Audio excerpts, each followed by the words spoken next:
നന്മയും കരുണയും നിന്റെ ആയുഷ്കാലമൊക്കെയും നിന്നെ പിന്തുടരുമെന്ന് ദാവീദിലൂടെ 23-ാം സങ്കീർത്തനത്തിൽ എഴുതിയ ദൈവത്തിന് സകല മഹത്വവും അർപ്പിക്കുന്നു. ജീവിതത്തിൽ എനിക്ക് ലഭിച്ച ഒരുപാട് കാര്യങ്ങൾ, 99% കാര്യങ്ങൾ ഞാൻ പ്രാർത്ഥിച്ചതല്ല. പ്രാർത്ഥിച്ചത് പോയിട്ട് ഞാൻ ആഗ്രഹിച്ചതുപോലെയല്ല. ഞാൻ ആഗ്രഹിക്കാത്ത നന്മകൾ തന്നാണ് സ്വർഗം എന്നെ അനുഗ്രഹിച്ചത്. കർത്താവിന് സ്തോത്രം. ഓടിച്ചിട്ട് അനുഗ്രഹിക്കുക എന്നൊക്കെ ഞാൻ കേട്ടിട്ടേ ഉള്ളൂ. പക്ഷെ എൻ്റെ ജീവിതത്തിൽ എപ്പോഴും അത് അനുഭവിക്കാനായിട്ട് എനിക്കിടയായി. ഇന്ന് ഞാൻ അനുഭവിക്കുന്ന മിക്കവാറും നന്മകളൊന്നും ഞാൻ പ്രാർത്ഥിച്ചു വാങ്ങിച്ചല്ല. ഇതൊക്കെ ദൈവം എനിക്ക് ദാനമായിട്ട് തന്നതാണ്. ആ കർത്താവിന് ഞാൻ മഹത്വം അർപ്പിക്കുകയാണ്. ഇന്ന് വീണ്ടും ഒരു അത്ഭുത സാക്ഷ്യമായിട്ടാണ് ഞാൻ നിങ്ങളുടെ മുന്നിൽ വരുന്നത്. കഴിഞ്ഞ പ്രാവശ്യം ഞാൻ പറഞ്ഞ എൻ്റെ സർട്ടിഫിക്കറ്റുകൾ നഷ്ടപ്പെട്ടു പോയി, അത് തിരിച്ചു കിട്ടിയത് എങ്ങനെയെന്ന് ഞാൻ നിങ്ങളോട് പറഞ്ഞ സാക്ഷ്യം നിങ്ങൾ ഓർക്കുന്നുണ്ടാവും. എന്നാൽ ഇന്ന് അതുപോലെ തന്നെ അതിശയകരമായി എനിക്കിന്നും വിശ്വസിക്കുവാൻ പ്രയാസമുള്ള ഒരത്ഭുതമാണ് എൻ്റെ ജീവിതത്തിൽ നടന്നത്. ഈ നടക്കുന്നത് 1995 അത് മധ്യഭാഗത്തായിട്ടാണ്. എനിക്കന്ന് ജൂൺ കഴിഞ്ഞിട്ടായിരിക്കാം. അത് ഞാൻ എൻ്റെ ഒരു ഹയർ കോഴ്സിന് വേണ്ടിയിട്ട്, ഞാൻ നേവിയിലായിരുന്നല്ലോ, ഞാൻ എൻ്റെ ഹയർ കോഴ്സിന് വേണ്ടിയിട്ട് ഞാൻ INS വാൽസുര, അല്ലെങ്കിൽ ജാംനഗർ, ഗുജറാത്തിലുള്ള INS വാൽസുര എന്നുള്ള ഇലക്ട്രിക് എൻജിനീയറിംഗ് ബേസാണ് ഞങ്ങളുടെ. അവിടെയാണ് ഞങ്ങൾ കോഴ്സുകൾ ചെയ്യുന്നത്. അപ്പം ഞങ്ങളവിടെ പഠിക്കാൻ വേണ്ടിയിട്ട് പോയി. അപ്പോൾ 95 ആദ്യം ഞാൻ രക്ഷിക്കപ്പെട്ടു. അതിനുശേഷമാണ് ഞാൻ അങ്ങോട്ട് പോകുന്നത്. അപ്പോൾ ലോകപരമായ കാര്യങ്ങളൊന്നും ആ കാലത്തൊന്നും ഒട്ടും ചിന്തിക്കത്ത് പോലുമില്ല. ഇപ്പോഴും അധികം ചിന്തിക്കാറില്ല, അന്നൊട്ടുമില്ല.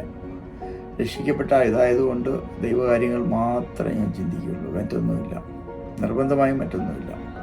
എന്ന് വിവാഹം കഴിച്ചിട്ടില്ല. അപ്പം അങ്ങനെ ഒരു കാലഘട്ടത്തിൽ ഞാൻ അവിടെ ചെന്നു. ചെന്ന സമയത്ത് എൻ്റെ കോഴ്സുകൾ നടക്കുകയാണ്. അപ്പോൾ ഗുജറാത്തികൾക്കൊരു പ്രത്യേകതയുള്ളത്, നിങ്ങൾക്ക് പട്ടാളക്കാരെ കണ്ടുപിടിക്കാൻ ഭയങ്കര പ്രയാസമാണ്. പക്ഷെ പട്ടാളക്കാരെ കണ്ടുപിടിക്കാൻ പ്രയാസമാണെങ്കിലും പട്ടാളക്കാരെ ഇത്രയധികം ബഹുമാനിക്കുന്ന ഒരു സംസ്ഥാനം വേറെ ഇല്ല. ഇന്ത്യയിലെ മറ്റൊരു സംസ്ഥാനത്തും ഗുജറാത്തിൽ പട്ടാളക്കാർക്ക് കിട്ടുന്ന ബഹുമാനം ലഭിക്കുമോ എന്ന് എനിക്ക് സംശയമുണ്ട്. അങ്ങനെ ഞങ്ങൾ അവിടെ പഠിച്ചുകൊണ്ടിരിക്കുന്ന കാലത്ത്, അന്ന് നിങ്ങൾക്കറിയാം 95 കാലഘട്ടത്തിലൊന്നും ഗ്യാസിൻ്റെ കണക്ഷൻ കിട്ടുന്നത് ഭയങ്കര പ്രയാസമാണ്, ഭയങ്കര ബുദ്ധിമുട്ടാണ്. നമ്മൾ ബുക്ക് ചെയ്താൽ തന്നെ മാസങ്ങൾ കഴിഞ്ഞാലേ അല്ലെങ്കിൽ വർഷങ്ങൾ കഴിഞ്ഞാലേ നമുക്കത് കിട്ടുകയുള്ളൂ. 2 വർഷമൊക്കെ എടുക്കുമായിരിക്കും, എനിക്കറിയില്ല. ഞാനങ്ങനെ അപേക്ഷിച്ചിട്ടില്ലാത്തതുകൊണ്ട് അറിയില്ല. പക്ഷേ അത് വലിയ പ്രയാസമാണെന്ന് മാത്രം എനിക്കറിയാം. അപ്പോൾ അന്നും എൻ്റെ വീട്ടിൽ ഗ്യാസ് കണക്ഷൻ ഇല്ല എന്നാണ് എനിക്ക് തോന്നുന്നത്. അപ്പോൾ അന്ന് ഗുജറാത്തിൽ പട്ടാളക്കാർക്ക് വേണ്ടി മാത്രമായിട്ട് കുറേ ഗ്യാസ് കണക്ഷൻ വരും. ഗ്യാസ് കണക്ഷൻ ഇന്ത്യയിൽ മൊത്തം കൊടുക്കുന്നതിൽ കുറച്ച് ശതമാനം പട്ടാളക്കാർക്ക് വേണ്ടി കൊടുക്കും. സത്യത്തിൽ അത് വിവാഹം കഴിഞ്ഞവർക്ക് വേണ്ടിയാണ് കൊടുക്കുന്നതെങ്കിലും അത് എണ്ണത്തിൽ കൂടുതലുള്ളതുകൊണ്ട് വിവാഹം കഴിക്കാത്തവർക്കും ചില സമയത്ത് കൊടുക്കും. കാരണം കോട്ടയാണ്. ഇപ്പം 100 കണക്ഷനാണ് നമുക്ക് കിട്ടുന്നതെങ്കിൽ അതിനകത്ത് 70 വിവാഹം കഴിച്ചവരാണെങ്കിൽ 30 പേര് വിവാഹം കഴിക്കാത്തവരുണ്ടെങ്കിൽ പോലും അവർക്കും കൊടുക്കും. അപ്പോൾ അതാണ് അവിടുത്തെ രീതി. അപ്പം അങ്ങനെ ഞങ്ങളവിടെ പഠിച്ചുകൊണ്ടിരിക്കുമ്പോൾ പെട്ടെന്ന് ഞങ്ങൾക്ക് അറിയിപ്പ് കിട്ടി, ഗ്യാസിൻ്റെ കണക്ഷൻ വരാൻ പോകുന്നു. അപ്പോൾ ഗ്യാസിൻ്റെ കണക്ഷൻ വരുമ്പോൾ വേണമെങ്കിൽ ഞങ്ങൾക്ക് അപേക്ഷ കൊടുത്താൽ അവിടെ കിട്ടും. ഇപ്പം എല്ലാത്തിനും ഒരു ഫോർമാലിറ്റി ഉണ്ട്. പക്ഷെ ഫോർമാലിറ്റിയെ കുറിച്ച് അന്വേഷിച്ചപ്പോൾ അറിഞ്ഞത്, ഞാൻ ക്വാർട്ടേഴ്സിൽ താമസിക്കുന്നതെന്ന് പറയണം, അല്ലെങ്കിൽ ക്വാർട്ടേഴ്സിൽ താമസിക്കുന്ന അഡ്രസ്സ് കൊടുക്കണം. അവിടെയുള്ള ആരുടെയെങ്കിലും ക്വാർട്ടേഴ്സിൽ താമസിക്കുന്നതിൻ്റെ അഡ്രസ്സ് കൊടുക്കണം. ഞാനവിടെ അകത്ത് ഞങ്ങളുടെ അക്കോമഡേഷൻ ഈ ബാരക്സിലാണെന്നുള്ളത് പറയാൻ പറ്റത്തില്ല. അക്കോമഡേഷൻ ഏതെങ്കിലും ഒരു ക്വാർട്ടേഴ്സിൻ്റെ അക്കോമഡേഷൻ നമ്പർ കൊടുക്കണം. അപ്പോൾ ഞാൻ തീർത്ത് പറഞ്ഞു, കള്ളം പറഞ്ഞുള്ള ഒരു കാര്യങ്ങളും എനിക്ക് വേണ്ട, ഞാനത് വാങ്ങിക്കത്തില്ല, എനിക്കതിൻ്റെ ആവശ്യമില്ല. ഒന്ന്, എനിക്ക് ഗ്യാസ് കണക്ഷൻ്റെ ആവശ്യമില്ല. രണ്ട്, കള്ളത്തരം പറഞ്ഞ് ഒരു ഗ്യാസ് കണക്ഷൻ എനിക്ക് വേണ്ട എന്ന് ഞാൻ തീർത്ത് കട്ടായം പറഞ്ഞു. അപ്പം എൻ്റെ സഹോദരൻ കനയ്യ സിംഗ്, ബീഹാർ ചാപ്രയിൽ നിന്നുള്ള കനയ്യ സിംഗാണ് എൻ്റെ ഏറ്റവും അടുത്ത സുഹൃത്ത്. ഞങ്ങൾ രണ്ടുപേരും വിശ്വാസികളാണ്. അപ്പോൾ അദ്ദേഹത്തോട് ഞാൻ തീർത്ത് പറഞ്ഞു, അദ്ദേഹം വിവാഹം കഴിച്ചാണ്, ഒരു മോനുണ്ട്, അപ്പോൾ തനിക്ക് ധൈര്യമായിട്ട് കൊടുക്കാം. പക്ഷെ ഞാൻ വിവാഹം കഴിച്ചിട്ടില്ല, അതുകൊണ്ട് എനിക്കത് ഞാൻ പറഞ്ഞു ഞാൻ കൊടുക്കത്തില്ല. ഒടുക്കം എൻ്റെ കൂടെയുള്ള കൂട്ടുകാരെല്ലാം ഒരുപാട് ഫോഴ്സ് ചെയ്ത് അവർ പറഞ്ഞു, അത് ജസ്റ്റ് ഒരു ചടങ്ങ് മാത്രമാണ്, ഇവിടെ എല്ലാവർക്കും കൊടുക്കും, അതുകൊണ്ട് കൊടുക്കുന്നതുകൊണ്ട് തെറ്റില്ല എന്ന് പറഞ്ഞ് നിർബന്ധമായിട്ട് കുറച്ച് നാളുകൾ കഴിഞ്ഞപ്പോൾ എന്നെക്കൊണ്ട് ആ ഫോം എല്ലാം ഫില്ലപ്പ് ചെയ്ത് എനിക്ക് കൊടുക്കാൻ ഇടയായി. അങ്ങനെ ഞാൻ ഒരു അഡ്രസ്സ്, നമ്മുടെ ബേസിനകത്ത് തന്നെയുള്ള ഒരു അഡ്രസ്സ് വെച്ച് കൊടുത്തിട്ട് അവിടെ നിന്ന്, അതൊക്കെ അവർ തന്നെയാണെന്ന് തോന്നുന്നു ഫില്ല് ചെയ്ത്, എനിക്ക് ഓർമ്മ വരുന്നില്ല, അത് ആപ്ലിക്കേഷൻ കൊടുക്കാനായിട്ട് ഇടയായി. ഈ ആപ്ലിക്കേഷൻ ഞാൻ അവിടെ ഗ്യാസിൻ്റെ കൊടുത്തു കഴിഞ്ഞിട്ട് ഞാൻ അതിനെക്കുറിച്ച് മറന്നുപോയി. അപ്പോൾ ഇത് വരുമ്പോൾ കുറച്ച് കാശൊക്കെ വേണം. എൻ്റെ കോഴ്സ് ഇത്ര മാസത്തേക്കുള്ളൂ, 6 മാസത്തെ കോഴ്സാണ്. ഈ 6 മാസം കഴിയുമ്പോൾ തീരും. അതിനകത്ത് കണക്ഷൻ വന്നില്ലെങ്കിൽ കിട്ടത്തില്ല. അതിനകത്ത് കണക്ഷൻ വന്നാലും അപേക്ഷിക്കുന്ന ആ സീരിയലിന് എത്ര 100 പേര് വന്ന് 150 പേര് അപേക്ഷിക്കുന്നെങ്കിൽ ആദ്യത്തെ 100 പേർക്കേ കിട്ടുകയുള്ളൂ. അപ്പോൾ ഇതൊക്കെയാണ് അതിൻ്റെ ബുദ്ധിമുട്ടുകൾ. അപ്പം ഞാനിത് ജസ്റ്റ് എൻ്റെ സുഹൃത്തുക്കളുടെ നിർബന്ധം മുഖാന്തരം മാത്രം ഞാൻ അപേക്ഷിച്ചതാണ്. എനിക്ക് ആവശ്യം ഉണ്ടായിട്ടില്ല, എനിക്ക് അതിനെക്കുറിച്ച് യാതൊരു ആഗ്രഹമില്ല. അപ്പം ഞാനങ്ങനെ അതിന് അപേക്ഷ കൊടുത്തിരുന്നു. അവസാനം ഞങ്ങളുടെ കോഴ്സൊക്കെ തീരാറായി. ഞാനിങ്ങനെ ഒരു സംഭവം ഉണ്ടെന്നുള്ളത് ഞാൻ മറന്നുപോയി. ഇങ്ങനെ അതിനിടയ്ക്ക് പെട്ടെന്ന് കുറേ ഗ്യാസ് കണക്ഷൻസ് ഗവൺമെൻറ് നേവിക്ക് വേണ്ടി കൊടുത്തു. എന്നാൽ പ്രിയപ്പെട്ടവരെ, അത് കിട്ടിയ സമയത്ത് ഞാനതിനെ അലംഭാവം കാണിച്ചു. ഞാനത് ശ്രദ്ധിക്കാനേ പോയില്ല, കാരണം എനിക്ക് അതിൻ്റെ ആവശ്യമില്ലായിരുന്നു. അതുകൊണ്ട് ഞാനത് വേണ്ട എന്ന് തീരുമാനിച്ചു. ഞാൻ ആ ഭാഗത്തേക്ക് നോക്കിയില്ല. 2, അന്നേരം എൻ്റെ കയ്യിൽ എത്രയാണെന്ന് ഓർക്കുന്നില്ല, 10,000-3000 ആണോ അതോ എത്രയാണ് എന്ന് ഓർക്കുന്നില്ല, ഒരു 3000 ആണെന്ന് വിചാരിച്ചുകൊള്ളുക. ഒരു യുഹത്തിന് ഞാൻ പോവുകയാണ്, കാരണം 95-ലെ വിഷയമാണ്. അപ്പോൾ ആ സിലിണ്ടറിന് വേണ്ടിയിട്ട് നമുക്ക് അന്നേരം കാശ് കൊടുത്ത് വേണം അത് എടുക്കാനായിട്ട്. ചുരുക്കം പറഞ്ഞാൽ അന്നേരം ആരും എൻ്റെ നിന്ന് കടം വാങ്ങിച്ചുകൊണ്ട് പോയി. എന്തോ അത്യാവശ്യത്തിന്, എനിക്ക് തോന്നുന്നു എൻ്റെ സുഹൃത്ത് ജയസിംഗ് രാജസ്ഥാനിലുള്ള അദ്ദേഹത്തോട് വേറൊരാൾ കടം ചോദിച്ചു. കടം ചോദിച്ച ആൾ പുള്ളിക്ക് കൊടുക്കാൻ പറ്റാഞ്ഞിട്ട്, അദ്ദേഹം മാരീഡായിരുന്നു, കൊടുക്കാൻ പറ്റാഞ്ഞിട്ട് വിവാഹം കഴിക്കാത്ത ബാച്ചിലറായിട്ട് നടക്കുന്ന എന്നോട് ചോദിച്ചു. ഞാൻ എൻ്റെ കയ്യിലിരുന്ന കാശ് കൊടുത്തു. ചുരുക്കം പറഞ്ഞാൽ എൻ്റെ കയ്യിൽ ഒന്നുമില്ല. അങ്ങനെ ഇരിക്കുമ്പോഴാണ് ഈ കണക്ഷൻ വരുന്നത്. കടം വാങ്ങിക്കുന്ന ശീലം എനിക്ക് അന്നൊട്ടുമില്ല. കാരണം ഞാൻ എൻ്റെ ആവശ്യങ്ങൾ കർത്താവിനോട് മാത്രമേ പറയാവൂ എന്നൊരു തീരുമാനം ആദ്യം തൊട്ടേ എൻ്റെ ജീവിതത്തിലുണ്ട്. എൻ്റെ ആവശ്യങ്ങളെല്ലാം നിറവേറ്റുവാൻ കഴിയുന്ന ഒരു ജീവനുള്ള ദൈവത്തെയാണ് ഞാൻ വിശ്വസിക്കുന്നത്. ആവശ്യങ്ങൾ കർത്താവിനോട് പറയുക. എത്ര വലിയ ആവശ്യമാണെങ്കിലും അത് നിറവേറ്റുവാൻ ദൈവത്തിന് കഴിയുമെന്ന് എനിക്കറിയാം.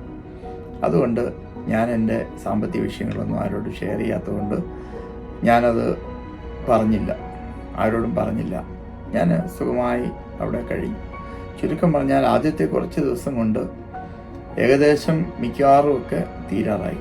അതായത് ഓരോ ദിവസവും അവർ ഇത്ര പേർക്ക് വെച്ച് ഇങ്ങനെ കൊടുത്തുകൊണ്ടേയിരിക്കുകയാണ്. അവിടെ അതിനുവേണ്ടി ഗ്യാസിൻ്റെ ഒരു പ്രത്യേക ഓഫീസുണ്ട്. അവിടെ നിന്നാണ് എല്ലാവർക്കും ഗ്യാസ് ഡിസ്ട്രിബ്യൂട്ട് ചെയ്യുന്നത്. ആ ബേസിനകത്തുള്ള എല്ലാവർക്കും, നെവൽ ബേസിനകത്തുള്ള സകലർക്കും ഗ്യാസ് കൊടുക്കുന്നത്, കണക്ഷൻ കൊടുക്കുന്നത്, കുറ്റി വരെ കൊടുക്കുന്ന അവിടെ നിന്നായിരിക്കാം എന്നാണ് ഞാൻ വിചാരിക്കുന്നത്. അപ്പോൾ അവിടെ ഒരു പെറ്റി ഓഫീസറാണ് അതിൻ്റെ ഇൻചാർജ്. ഒരു ഓഫീസറുണ്ട്, ഒരു ലെഫ്റ്റനൻ്റ് അതിൻ്റെ ഓഫീസർ ഇൻചാർജായിട്ട്. എനിക്ക് തോന്നുന്നു ലെഫ്റ്റനൻറ്റ് മേനോനാണോ എന്ന് എനിക്ക് സംശയമുണ്ട്.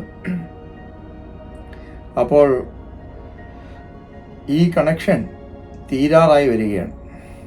ഏകദേശം ഏറ്റവും അവസാനത്തെ ദിവസത്തേക്ക് വന്നു. അന്നുകൊണ്ട് അത് തീരുകയാണ്. ഞാൻ ഉച്ച കഴിഞ്ഞ് ഞങ്ങളുടെ ക്ലാസ് കഴിഞ്ഞിട്ട് ഉച്ച കഴിഞ്ഞൊരു ഉറക്കമുണ്ട്. ഉറക്കം കഴിഞ്ഞിട്ട് വൈകിട്ട് പിന്നെയും മസ്റ്റർ ചെയ്യും. പിന്നെ അത് കഴിഞ്ഞ് ഞങ്ങളെ പിന്നെയും കൊണ്ടുപോകും. അപ്പോൾ ഉച്ച കഴിഞ്ഞ് ഉറങ്ങുന്ന സമയത്ത് ഞാൻ കിടന്ന് ഉറങ്ങിക്കൊണ്ടിരിക്കുകയാണ്.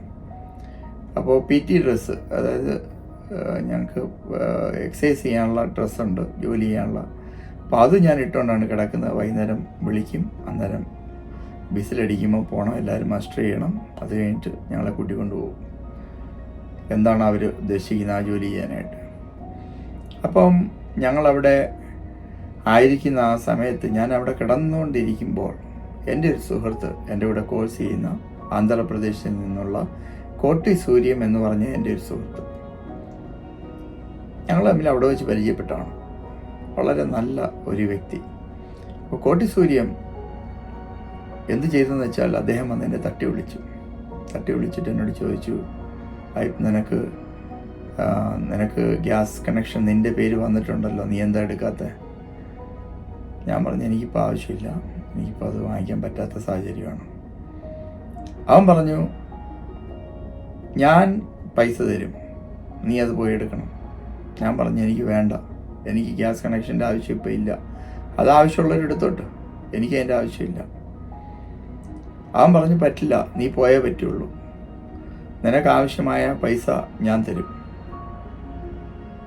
ഞാൻ പോയിട്ട് വരുമ്പോൾ നീ റെഡി ആയിട്ടിരിക്കണം. അപ്പോൾ എനിക്കൊന്ന് 2 മണി കഴിഞ്ഞ് കാണും. അപ്പോൾ ഞാൻ എഴുന്നേറ്റില്ല, ഞാൻ പിന്നെയും കിടന്നു. അപ്പോൾ എൻ്റെ തൊട്ടടുത്ത ബെഡിൽ കനയ്യ സിംഗ് കിടപ്പുണ്ട്. ഒരു 2:45 കോട്ടി സൂര്യം വന്നു. ഭയങ്കരമായിട്ട് എന്നോട് ദേഷ്യപ്പെട്ടു. നിന്നോടല്ല ഞാൻ പറഞ്ഞു എഴുന്നേക്കാനായിട്ട്, ഇപ്പം നീ പോകണം, എൻ്റെ കയ്യിൽ കൊണ്ടുവന്ന് 3000 രൂപയാണെന്ന് വിചാരിച്ചു. ആ 3000 രൂപയുടെ ചെക്ക് എൻ്റെ കയ്യിൽ കൊണ്ട് പിടിച്ചിട്ട് പറഞ്ഞു, ഇപ്പം നീ പോകണം, ഈ നിമിഷം നീ പോകണം, നീ പോയി അതെടുത്തേ പറ്റുള്ളൂ. ഞാൻ വേണ്ടതെന്നും പറഞ്ഞിട്ട് യാതൊരു വിധത്തിലും കേൾക്കത്തില്ല. അപ്പം കനയ്യ സിംഗ് പറഞ്ഞു, ഒരു കാര്യം ചെയ്യും, നമുക്ക് എടുക്കാം, ഏതായാലും കാശ് തന്നല്ലേ. പക്ഷെ അപ്പം പിന്നെയും പ്രശ്നം, ഒന്ന്, ആ ഫോം ഓഫീസർ ഇൻചാർജിനെ കൊണ്ട് സൈൻ ചെയ്യിപ്പിക്കണം.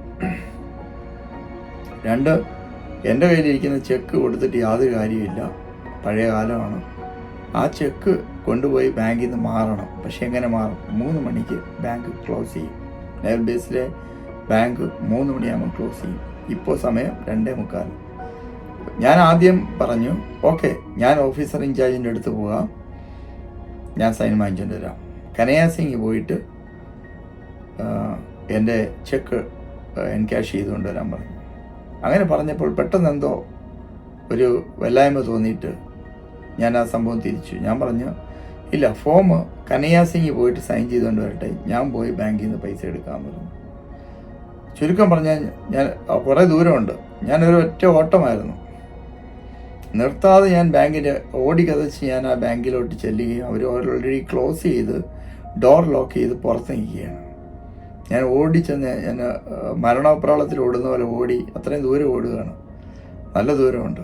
ഞാനവിടെ ഓടിച്ചെന്ന് പറഞ്ഞു, എൻ്റെ കയ്യിൽ ചെക്കുണ്ട്, ഇപ്പോൾ ക്യാഷ് കിട്ടിയാൽ എനിക്ക് ഗ്യാസ് കണക്ഷൻ കിട്ടും, പക്ഷെ നിങ്ങൾ തന്നില്ലെങ്കിൽ എൻ്റെ ഗ്യാസ് കണക്ഷൻ മിസ്സാകും എന്ന് പറഞ്ഞു. അവർക്ക് പെട്ടെന്ന് എന്നോട് കരുണ തോന്നിയിട്ട് ബാങ്ക് അടച്ചവർ തിരിച്ചകത്ത് കയറി എനിക്ക് വേണ്ടി 3000 രൂപ എടുത്തു തന്നു. അത് പോക്കറ്റിലിട്ടുകൊണ്ട് ഞാൻ തിരിച്ച് ഓടി. കനയ്യ സിംഗ് ഓഫീസർ ഇൻചാർജിൻ്റെ അടുത്ത് ചെന്നു. അപ്പോൾ ഓഫീസർ ഇൻചാർജിന് ഞങ്ങളുടെ കൂടെ കോഴ്സ് ചെയ്യുന്ന ചിലരോട് ഭയങ്കര അലർജി, ദേഷ്യം. അപ്പോൾ അവർക്ക് കൊടുക്കരുതെന്ന് പുള്ളി വിചാരിച്ചു. അങ്ങനെ അവർക്ക് കൊടുക്കാതിരിക്കാനായിട്ട് പുള്ളി പറഞ്ഞു, വിവാഹം കഴിക്കാത്തവർക്ക് ഞാൻ സൈൻ ചെയ്ത് തരത്തില്ല. ഈ സംഭവമൊന്നും ഞങ്ങൾ അറിഞ്ഞില്ല, ഇതൊക്കെ ഞാൻ പിന്നെയാണ് അറിയുന്നത്. അപ്പം ഞങ്ങളുടെ ക്ലാസ്സിലുള്ള ചിലരോടുള്ള വിരോധം കാരണം പെട്ടെന്ന് വിവാഹം ബാച്ചിലേഴ്സിന് കൊടുക്കത്തില്ല എന്ന് ഓഫീസർ ഇൻചാർജ് തീരുമാനമെടുത്തു. പക്ഷേ കനയ്യ സിംഗ് എൻ്റെ അന്ന് ഫോട്ടോയൊന്നും വെക്കുന്ന പരിപാടികളൊന്നുമില്ല. കനയ്യ സിംഗ് എൻ്റെ ആപ്ലിക്കേഷൻ ഫോം കൊണ്ട് ഓടി അങ്ങോട്ട് ചെല്ലുകയാണ്. അദ്ദേഹം ഓഫീസിലിരിക്കുകയാണ്. അവന് അദ്ദേഹത്തോട് പറഞ്ഞു, സാർ സൈൻ ചെയ്ത് തരണമെന്ന്. ഉടനെ അദ്ദേഹം ചോദിച്ചു, നീ വിവാഹം കഴിച്ചാണോ? അവൻ പറഞ്ഞു, ആണ്. ഇതാരുടെ ഫോമാണെന്ന് പോലും ചോദിച്ചില്ല, അതിൽ സൈൻ ചെയ്ത് കൊടുത്തു. കനയ്യ ഞങ്ങൾ രണ്ടും ഓപ്പോസിറ്റ് ഡയറക്ഷനിലാണ് പോയിരിക്കുന്നത്. ഓഫീസ് ഞങ്ങളുടെ രണ്ടുപേരുടെയും നടുക്കായിട്ടാണ്. ഗ്യാസിൻ്റെ ഓഫീസ് ഞങ്ങൾ പോയ സ്ഥലത്തിൻ്റെ നടുക്കായിട്ടാണ്. കനയ്യ സിംഗ് ഇടത്തോട്ട് ഓടിയെങ്കിൽ ഞാൻ വലത്തോട്ട് ഓടി. അപ്പം ഞാൻ വലത്തോട്ട് ഓടിയിട്ട് ഞാൻ ബാങ്കിൽ നിന്ന് പൈസ എടുത്തുകൊണ്ട് ഞാൻ ഓഫീസിലേക്ക് ഓടി വരികയാണ്. അതേസമയം തന്നെ കനയ്യ സിംഗ് ഓഫീസർ ഇൻചാർജിൻ്റെ സിഗ്നേച്ചർ എടുത്തുകൊണ്ട് ഓടി വരികയാണ്. ഓടി വന്ന് എൻ്റെ കയ്യിൽ ഫോം തന്നു. ഞാൻ നോക്കിയപ്പോൾ അവിടെ വലിയ ക്യൂ നിൽക്കുക, വലിയ ക്യൂ, ഒരുപാട് പേര് നിൽക്കുന്നുണ്ട്. അവിടെ നിൽക്കുമ്പം തന്നെ ഞാൻ ഓടിച്ചെന്നപ്പോൾ സംഭവിച്ചതാണ് എന്നെ അത്ഭുതപ്പെടുത്തുന്നത്. ഒരുപാട് പേര് നിൽക്കുകയാണ്. അവിടെ നിൽക്കുമ്പോൾ അവിടെ ഇരുന്ന ഇതിൻ്റെ ഇൻചാർജായിട്ടുള്ള പെറ്റി ഓഫീസർ പുറത്തേക്ക് ഇറങ്ങി വന്ന് എന്നെ വിളിച്ചു. വലിയ പരിചയമൊന്നുമില്ല ഞങ്ങൾ തമ്മിൽ. അദ്ദേഹം ഒരു വടക്കേ ഇന്ത്യക്കാരനാണ്, ഞാനൊരു തെക്കേ ഇന്ത്യക്കാരനാണ്. സത്യം പറഞ്ഞാൽ അദ്ദേഹം വിളിക്കേണ്ട ഒരു കാര്യമില്ല, വിളിക്കാൻ യാതൊരു സാധ്യതയില്ല, 100% സാധ്യതയില്ല. അദ്ദേഹം എന്നെ പെട്ടെന്ന് പുറത്തോട്ട് ഇറങ്ങി വന്ന് എന്നെ വിളിച്ചകത്ത് കൊണ്ടുപോയി. ലാസ്റ്റ് കണക്ഷൻ ആ ഒരു കണക്ഷനൂടെ ഉള്ളൂ. അത് കഴിഞ്ഞാൽ കഴിഞ്ഞു. പുറത്ത് ആൾ നിൽപ്പുണ്ട്, നിങ്ങൾ മനസ്സിലാക്കണം. ആ കണക്ഷൻ ഏറ്റവും അവസാനത്തെ കണക്ഷനാണ്. ഓടി കതച്ച് വന്ന എന്നെ ആ മനുഷ്യൻ പുറത്തു വന്ന് വിളിച്ചുകൊണ്ട് പോയി ആ ലാസ്റ്റ് കണക്ഷൻ എനിക്ക് തന്നു. അതോടെ ആ പ്രാവശ്യത്തെ കോട്ട തീർന്നു. നിങ്ങൾക്കത് വിശ്വസിക്കാൻ കഴിയുന്നുണ്ടോ? ആരാണ് എനിക്ക് കണക്ഷൻ തന്നത്? ഞാൻ പ്രാർത്ഥിക്കാത്തൊരു വിഷയം, ഞാൻ ആഗ്രഹിക്കാത്തൊരു വിഷയം, എനിക്ക് അന്ന് വേണ്ടായിരുന്ന ഒരു വിഷയം, അതെനിക്ക് അത്ഭുതകരമായി എന്നെ തരുവാൻ ദൈവത്തിന് പ്രസാദം തോന്നി. ആ കണക്ഷൻ തന്നെയാണ് ഇന്നും ഞാൻ ഉപയോഗിക്കുന്നത്. പ്രിയപ്പെട്ടവരെ, ദൈവത്തിൻ്റെ അത്ഭുതം നോക്കണം.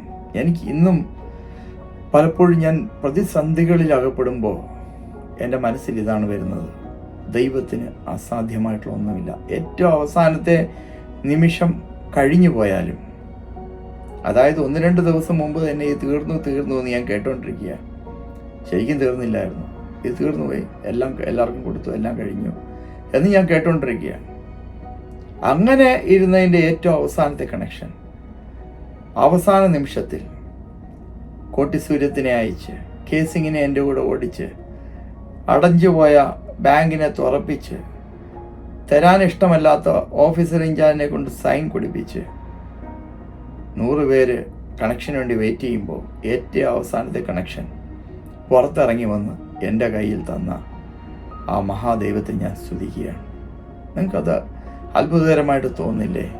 ഈ ദൈവത്തിന് എന്താണ് അസാധ്യം? നിങ്ങളുടെ ജീവിതത്തിൽ ഏതെങ്കിലും പ്രശ്നം നിങ്ങൾക്ക് അസാധ്യമാണെന്ന് തോന്നുന്നുണ്ടോ? തീർച്ചയായിട്ടും ദൈവത്തിന് അത് അസാധ്യമല്ല. നിങ്ങളുടെ എത്ര വലിയ വിഷയങ്ങളുമായിക്കോട്ടെ, ആ വിഷയങ്ങൾക്കെല്ലാം പരിഹാരം തരുവാൻ യേശുവിന് കഴിയും. ഇത് ഞാൻ നിങ്ങളോട് പറഞ്ഞ സാക്ഷ്യങ്ങളിൽ ഒന്ന് മാത്രമാണ്. ഇതുപോലെ എത്രയോ സാക്ഷ്യങ്ങൾ, എത്രയോ അത്ഭുതങ്ങൾ. യോഹന്നാൻ തൻ്റെ പുസ്തകത്തിൽ എഴുതിയതുപോലെ, തൻ്റെ സുവിശേഷത്തിൽ എഴുതിയ പോലെ, ദൈവം യേശു ചെയ്ത അത്ഭുതങ്ങൾ പുസ്തകത്തിൽ എഴുതുമായിരുന്നെങ്കിൽ അത് ഈ ലോകത്തിൽ തന്നെ ഒതുങ്ങുകയില്ലായിരുന്നു എന്നാണ് അദ്ദേഹം പറഞ്ഞത്. അതായത് യേശു ഭൂമി ചെയ്ത അത്ഭുതങ്ങളിൽ ചിലത് മാത്രമാണ് വേദപുസ്തകത്തിൽ എഴുതിയിരിക്കുന്നത്. എന്നാൽ പ്രിയപ്പെട്ടവരെ, ആ ദൈവം അന്നും ഇന്നും തന്നിൽ വിശ്വസിക്കുന്നവർക്ക് വേണ്ടി, തന്നെ സ്നേഹിക്കുന്നവർക്ക് വേണ്ടി, അവരാഗ്രഹിക്കാതെ തന്നെ അവരുടെ പുറകെ നന്മയും കരുണയും കടത്തിവിട്ട് അവരെ അനുഗ്രഹിക്കുന്ന ദൈവമാണ്. അങ്ങനെയാണ് ക്രിസ്തു കർത്താവ് എന്നെ അനുഗ്രഹിച്ചത്. ഈ എൻ്റെ സാക്ഷ്യം നിങ്ങളെ ബലപ്പെടുത്തുന്നുവെങ്കിൽ തീർച്ചയായും നിങ്ങൾ കമൻറ്റ് ചെയ്യണം. കർത്താവ് നിങ്ങളെ അനുഗ്രഹിക്കട്ടെ. ഇതുപോലുള്ള സാക്ഷ്യങ്ങൾ നിങ്ങൾക്കും ലഭിക്കുവാൻ തക്കവണ്ണം ദൈവം ഇടയാക്കട്ടെ എന്ന് പ്രാർത്ഥിച്ചുകൊണ്ട്, നിങ്ങളെ അനുഗ്രഹിച്ചുകൊണ്ട് ഞാൻ എൻ്റെ വാക്കുകളെ നിർത്തുന്നു. കർത്താവ് നിങ്ങളെ ധാരാളമായി അനുഗ്രഹിക്കട്ടെ.